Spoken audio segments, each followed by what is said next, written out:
Malam ini kita membahas tentang 4G yang kalau dalam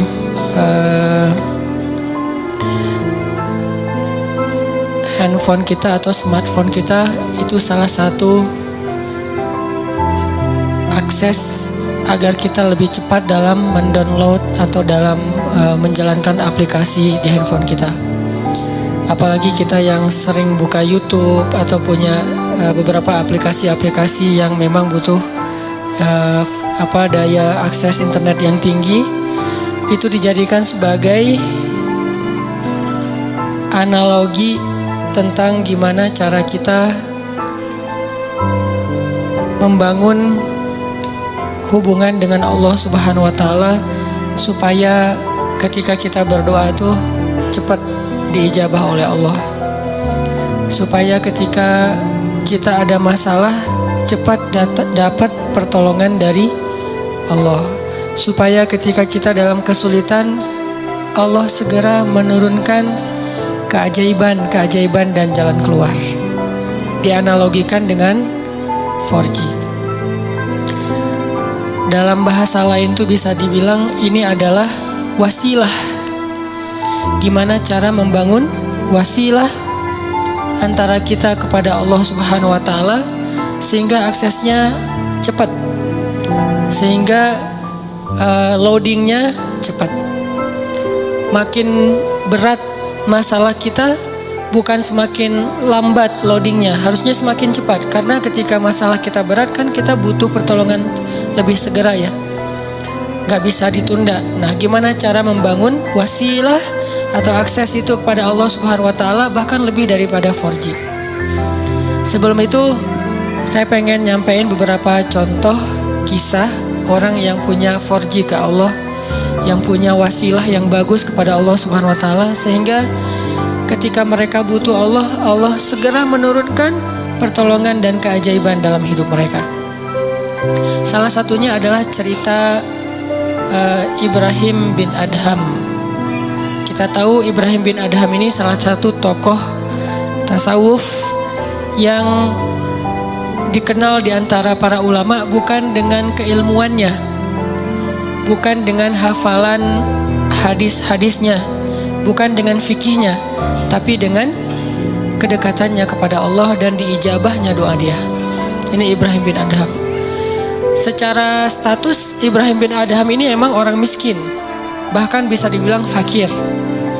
Tapi secara realitas kalau kita baca kisah beliau gak pernah kekurangan. Beliau gak pernah kesulitan.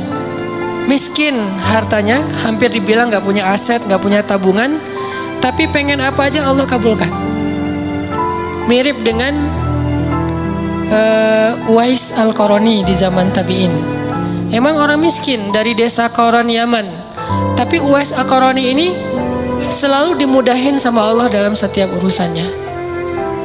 Jadi kesimpulannya dari sini kita jadi tahu yang paling kita butuhin dalam hidup itu bukan berlimpah harta.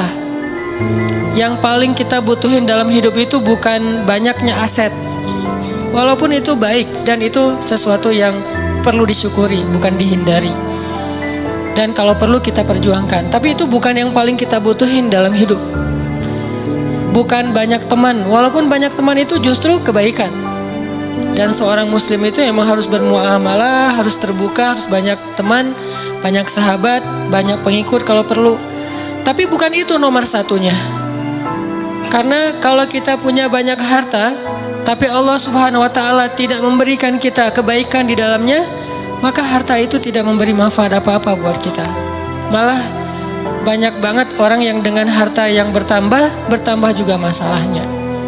Bertambah harta, bertambah konflik keluarga. Bertambah harta, bertambah banyak musuhnya. Bertambah harta, bertambah banyak yang ilfil sama dia. Yang lebih parah lagi, bertambah harta, bertambah jauh dia dari Allah Subhanahu wa Ta'ala. Jadi ada dua kondisi nih. Ada orang yang minta harta karena dia salah paham, dia pikir kalau banyak harta itu hidupnya jadi mudah. Tapi biasanya kalau dia nggak hati-hati dengan bertambah harta, dia bertambah jauh dari Allah karena mulai lalai. Kalau tadi ketika hartanya sedikit, Dia nggak bisa lalai, kenapa? Nggak ada fasilitas, nggak ada modal, mau lalai gimana? Mau jalan nggak punya modal, akhirnya di rumah aja. Mau entertain diri nggak punya modal, akhirnya entertain biasa-biasa aja di rumah. Paling minum teh di belakang sambil ngelihat anak-anak main, itu entertain dia karena nggak cukup modal. Tapi buat yang udah modalnya lebih kan nggak cukup entertainnya cuma minum teh kan. Buat orang yang punya harta lebih, masa kita malam mingguan cuma minum teh? Masa kita lagi liburan cuma di dalam kota aja nggak kemana-mana? Kenapa? Karena dia ngerasa bisa ngelakuin yang lebih dari itu. Sehingga dengan tambah harta, kalau nggak hati-hati malah tambah jauh dari Allah. Dia mengentertain dirinya, dia mulai melakukan hal-hal yang sia-sia, dia mulai mengeluarkan hartanya di jalan-jalan yang bukan Allah ridhoi, sampai mulai judi segala macam kan?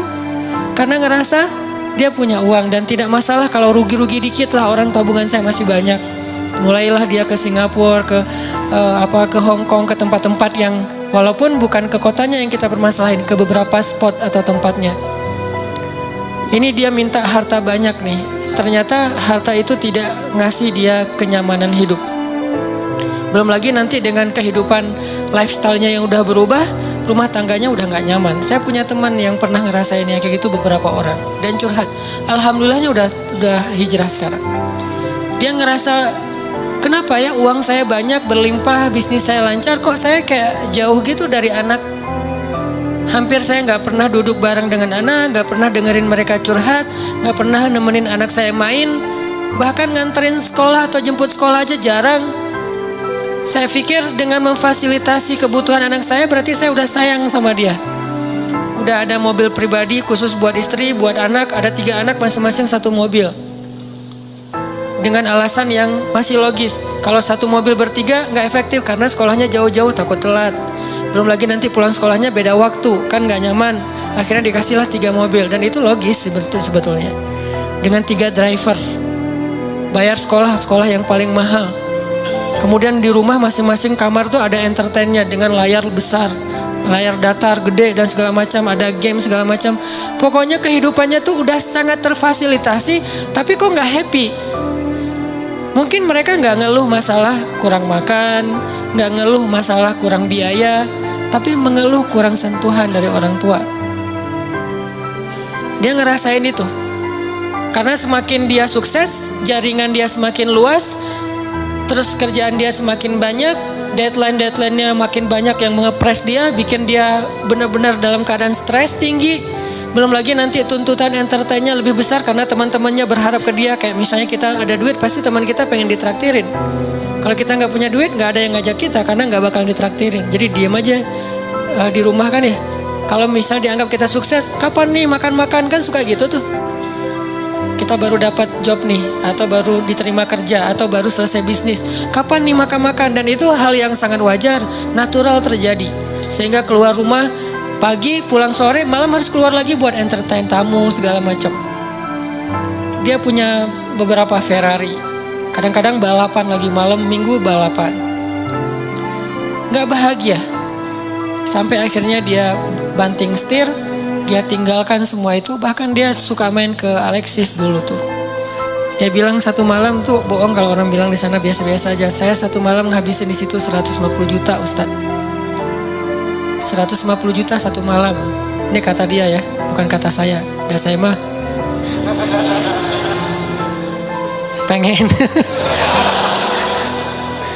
pengen berdakwah, ya, curiga aja. Enggak lah, niatnya berdakwah, pulang nauzubillah gitu. Dia 150 juta semalam menghabiskan di sana, dan dia tahu beberapa orang tamu-tamunya yang dibawa ke sana tuh. Jadi wajar kalau uang ratusan juta juga nggak cukup buat entertain aja udah sekian. Belum lagi yang istrinya, yang tas Hermes-nya berapa sekali beli, sekali belanja. Belum lagi nanti biasanya kebutuhan mereka kan bertambah sesuai dengan kemampuan ya. Kayak misalnya tadinya kalau masih kemampuannya terbatas, naiknya motor bebek yang ngisi bensinnya paling Pertalite. Dan itu juga berapa sih sebulan gitu kan. Kalau udah yang cc-nya 4.000 mobil, belum lagi motornya, dari pajaknya aja udah beda, dari servisnya aja udah beda. pasti drivernya beda harga driver mobil Avanza sama driver yang udah pakai mobil-mobil mewah tertentu, pasti beda harganya. Berarti bertambah kebutuhan bulanannya nih. Belum lagi mereka kalau mau tadi entertain itu udah beda seleranya. Kalau misalnya duit udah banyak, udah nggak mau lagi jalan-jalannya dalam negeri dong. Minimal Singapura. Lagian kadang-kadang udah sampai ada kesan bosan ke Singapura. Ke Singapura bosan. Kemana tuh? Ke Jepang? Bosan. Kemana? Ke Hong Kong, bosan juga. Jadi banyak kota, banyak negara udah bosan. Maunya entah ke kutub atau ke planet lain gitu. Saking banyaknya duit. Dan itu natural terjadi loh. Pasti kayak gitu. Gak usah jauh-jauh, kita aja kadang ngerasain walaupun bukan masalah bab luar negeri ya. Kayak misalnya tadinya jajan di warung juga udah cukup. Ketika nambah uang harus di mall. Yang tadinya beli baju tuh cuman di pasar Andir juga cukup. Sekarang harus ke PVJ, ke TSB. Kenapa beda? Karena kemampuannya udah bertambah, jadi seleranya juga nambah. Rasa-rasanya pakai baju yang gak ada brand itu kayak malu gitu. Ketika kita udah punya kemampuan, lebih semuanya harus branded. Kehitung aja dari ujung kepala sampai ujung kakinya itu berapa juta. Satu ini aja udah, kadang sepatu di rumahnya itu sampai beberapa lusin. Ada yang udah sampai lupa, saya punya sepatu itu ya sampai kayak gitu. Artinya ini kalau Allah kasih harta doang, bukan harta doang ya. Karena kalau harta masih ada kalimat berkah, baik. Jadi jangan menjudge orang kaya, bukan. Kalau cuman harta doang, ini kondisinya kayak gitu.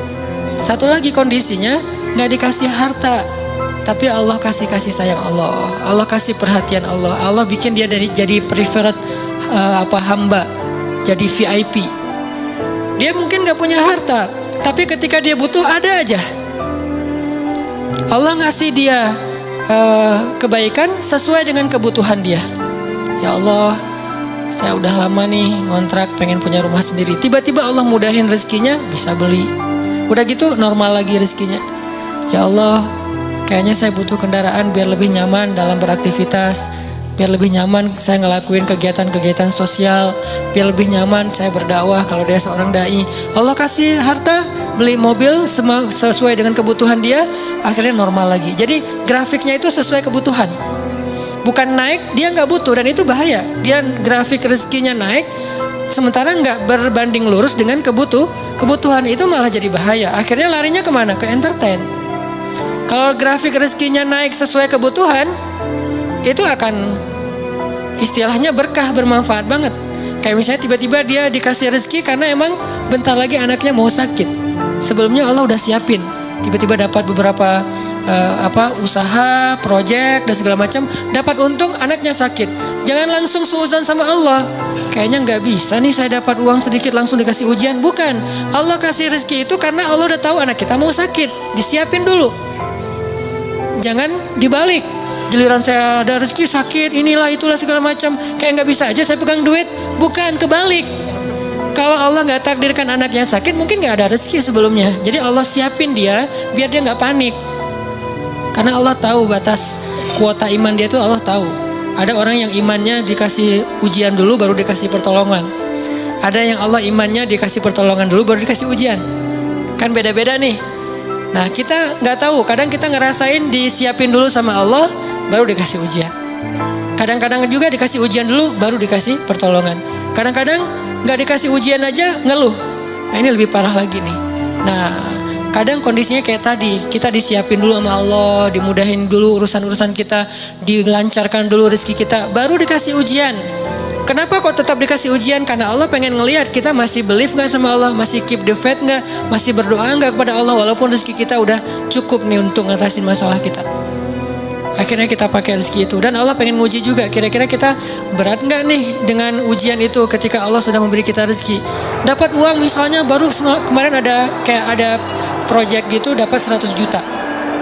Udah gitu terjadi musibah, anak sakit, habis setengahnya 50 juta. Kita ngeluh. Aduh, kalau saya gak ada masalah pasti saya masih utuh nih 100 juta. Enggak, justru Allah Subhanahu Wa Taala ngasih kita bonus 50 juta gara-gara Allah pengen ngasih kita ujian. Kalau nggak ada ujian, mungkin 50 juta, 100 juta sama sekali nggak ada, nol. Hanya kebutuhan harian kita doang. Kenapa nggak berbaik sangka kayak gitu kepada Allah? Sama kayak tadi, misalnya saya pernah mobil saya keserempet, orangnya zalim, marah duluan, dia curi start. Sebelum saya marah, dia marah dulu. Kebiasaan.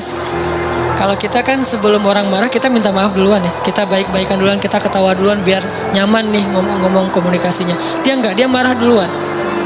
Akhirnya karena dia marah duluan, dia kayak punya bergening gitu. Akhirnya saya terpaksa bayar 1,5 juta. Gak lama, seminggu kemudian saya dapat 15 juta dari sebuah usaha. Waktu itu saya masih punya beberapa usaha. 15 juta.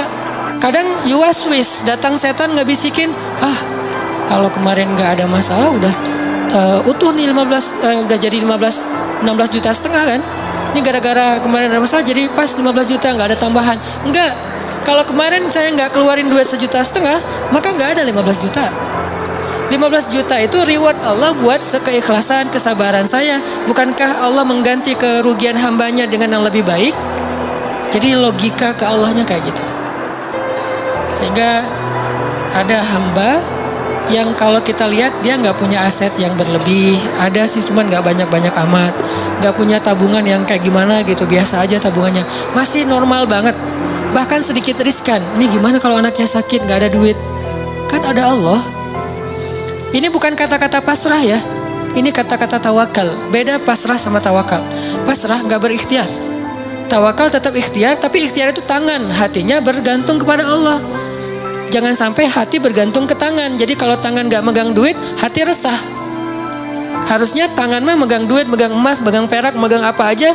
Itu nggak ngaruh ke hati orang. Hatinya gantungnya ke Allah. Bukankah di antara arti ikhlas itu adalah tidak ada bedanya antara emas dengan batu? Di mata orang yang beriman tidak ada bedanya emas dengan batu, sama di mata dia. Gak membuat dia lebih bahagia gara-gara dia pegang emas, gak membuat dia berkeluh kesah gara-gara dia megang batu. Biasa aja. Dia manfaatkan emas, dia syukuri, dia sedekah, dia pakai untuk fasilitas dirinya, dia berikan hak-hak orang yang ada di dalamnya. Kalau dia megang batu, ya sudah, dia bersabar. Jadi gak ngaruh buat dia, karena hatinya di langit bukan di bumi, cuman tubuhnya yang di bumi. Karena kita kan terdiri dari 2 elemen ya. Ada roh, ada jasad. Roh kita berasal dari langit. Jasad kita berasal dari bumi, diciptakan dari tanah, itu jasad. Tapi roh itu tiupan Allah. Sehingga harus kembali kepada fitrah masing-masing. Roh itu adanya hati, maka hati kita harus selalu terikat dengan langit. Walaupun realitasnya tubuh kita tetap berada dan berpijak di bumi. Jangan sampai hati ikut-ikutan berpijak di bumi. Inilah yang menjadi bahaya. Ketika hati kita udah berpijak di bumi, saat itu kita keluh kesah, saat itu kita kurang bersyukur, saat itu kita jadi banyak masalah. Jadi ada kayak keresahan gitu. Oh, dia asetnya pas-pasan, tabungannya sedikit. Kalau anaknya sakit gimana? Kalau dia ada masalah nanti gimana? Dia pakai apa? Dia asuransi nggak ikut segala macam. Ini kalimat-kalimat orang yang mungkin masih lebih percaya kepada fasilitas harta daripada hubungan dengan Allah. Ini saya lagi ngomongin hati ya, tidak ngomongin bab ikhtiar. Kalau bab ikhtiar, seolah-olah kita hidup selama-lamanya. Jadi terus mencari dunia. Dengan tangan, dengan kaki, dengan tenaga, dengan pikiran. Tapi hati, kita yakin semua itu ada di dalam genggaman Allah. Kalau bisa benar-benar sesuai fitrah ini, hidup kita bakalan nyaman. Mau kaya, mau biasa, mau kurang, mau cukup, mau kayak gimana aja. Benar-benar seperti kata Nabi, ajaban li amril mu'min, betapa menakjubkan orang yang beriman. In asabathu sarra syakara fakana khairallah, wa in asabathu darra sabara fakana khairallah, wa laisa dzalika illa lil mu'min. Jadi kalau dia dikasih nikmat, dia bersyukur, itu baik.